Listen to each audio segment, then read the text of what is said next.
बड़ों को प्रणाम, छोटों को स्नेह और आशीष। मैं हूँ राजेश त्रिपाठी। स्वागत है आपका मेरे चैनल धर्म दर्पण में।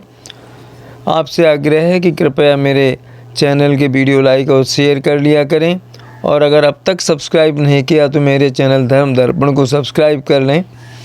इसमें हम लोग आपको विविध प्रकार के धार्मिक प्रसंग और अनोखे अनोखे धार्मिक आख्यान सुनाते हैं।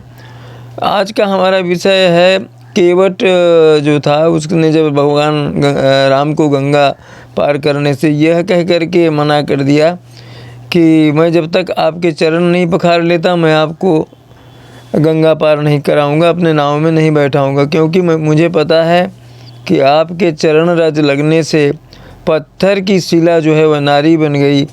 अगर मेरी नाव भी स्त्री बन जाएगी आपके चरण के रज के स्पर्श से, तो मैं क्या करूँगा? मैं तो इसी के जरिए अपने परिवार को पालता हूँ, इसके अलावा मेरा कोई और काम धंधा है नहीं। तो ये तो सभी जानते हैं कि ये एक कारण उसने बताया था, किंतु इसके अलावा एक असली कारण है। असली कारण है जो केवट के पूर्व जन्म से जुड़ा हुआ है। आज हम वही आख्यान आपको सुनाने जा रहे हैं।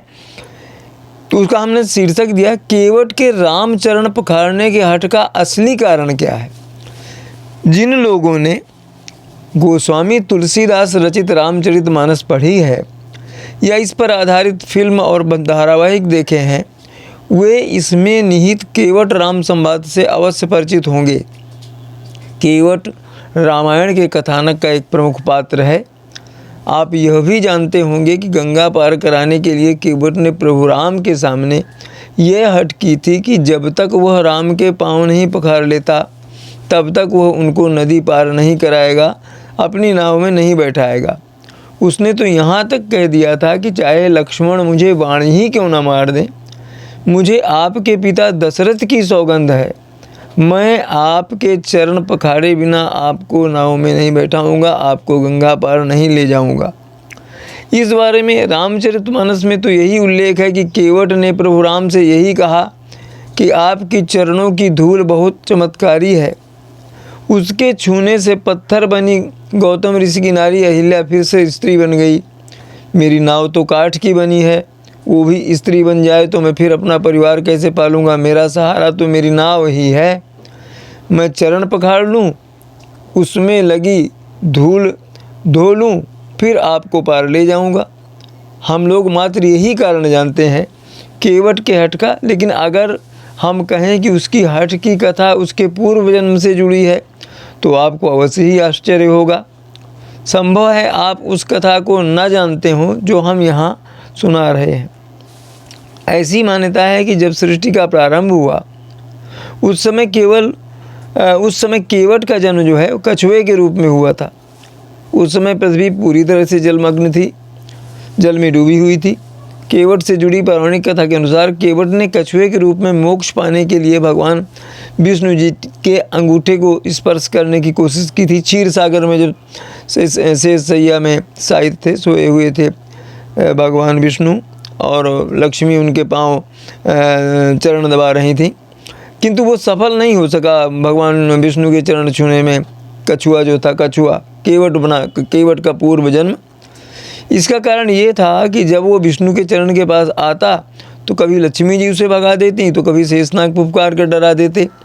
इसके बाद केवट ने कछुए के रूप में भगवान विष्णु की कड़ी तपस्या की, और केवट की इस तपस्या से खुश होकर भगवान विष्णु ने केवट को मानव के रूप में जन्म लेने का वरदान दिया। मानव के रूप में जन्म लेने के बाद केवट मछलियाँ पकड़ने का कार्य करता था और इसी से अपने परिवार का पालन पोषण करता था। केवट के पास एक नाव थी जिसके जरिए वो गंगा नदी के पार जाया करता था, लोगों को पार ले जाया करता था। राम को वनवास मिलने के बाद वो सबसे पहले गोमती नदी को पार कर श्रृंगवेरपुर पहुँचे थे। इस जगह पर पहुँचने के बाद राम जी को आगे जाने के लिए गंगा नदी को पार करना था, लेकिन गंगा नदी को किस तरह से पार किया जाए, राम जी इस चिंता में बैठे हुए थे। तभी उनकी नज़र गंगा नदी पर खड़ी केवट की नाव पर पड़ी, और राम जी ने केवट से कहा कि वो अपनी नाव से उन्हें गंगा के पार कर दे। राम और केवट के बीच जो संवाद हुआ उसका वर्णन तुलसीदास रचित रामचरितमानस में कुछ इस तरह से किया गया है। मांगी नाव न केवटु आना, मांगी नाव न केवटु आना, कहाई तुम्हारो मरम मैं जाना, चरण कमल रज कहूँ सब काई, मानुष करनी मूरी कछु आहई, यदि प्रभु आवस पार गाचहु, मोहि पद पद्म पखारन कहू। वो कहने लगा कि आपका मरम मैं जानता हूँ, आपके चरण कमल जो हैं उनकी जो रज है, धूल है, उसके बारे में सब लोग कहते हैं कि ये तो मनुष्य बना देती है, ये ऐसी बूटी है इसमें। तो अगर आप पार करना चाहते हैं गंगा को तो मुझे अपने चरण पखाड़ लेने दीजिए। रामायण के अनुसार राम जी केवट को आवाज़ लगाते हैं और उसे कहते हैं कि नाव किनारे ले आओ, पार जाना है। राम जी की आवाज़ सुनकर केवट उनसे कहते हैं कि मैंने सुना है कि तुम्हारे चरणों की धूल से पत्थर की शिला सुंदर सी स्त्री बन गई थी, मेरी ये नाव काठ की बनी हुई है। अगर तुम्हारे चरण की धूल पत्थर को स्त्री बना सकती है तो उसी तरह से मेरी नाव पर अगर तुम चढ़े तो वो भी स्त्री बन जाएगी। ऐसा होने से मेरी ज़िंदगी तबाह हो जाएगी और आप भी नदी को पार नहीं कर पाओगे, इसलिए आप नाव में बैठने से पहले पैरों को पकड़ लेने दीजिए। केवट की ये बात सुनने के बाद राम जी उनसे कहते हैं जो तुम्हें सही लगता है तुम वो करो।